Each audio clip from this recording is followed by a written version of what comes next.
कविता अभूला नायक मो कवितार कवि हेउचंती श्रीजुक्त अरुण मंत्री। अभूला नायक हे सुभाष चंद्र मने पड़े तुम कथा तुम्हें कहिथिल मागिले मिलेना छड़ाई आनिबा स्वाधीनता छड़ाई आनिबा स्वाधीनता।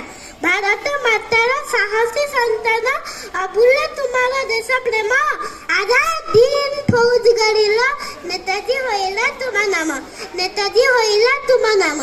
फिरिंगी आगरे तुम्हें केबे हेले नई ना तुम माथा तुम्हें कहिथिल रक्त दिया मते देबी मु तुमको स्वाधीनता देबी मु तुमको स्वाधीनता।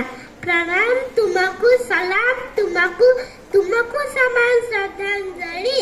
दिल्ली चलो तुम दक्कन आजिथिला संग्राम की अछि तुम बारी संग्राम की अछि तुम बारी।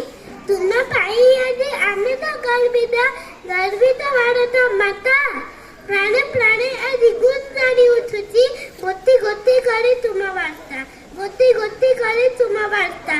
मने पड़े तुम कथा मने पड़े तुम कथा मने पड़े तुम कथा। धन्यवाद।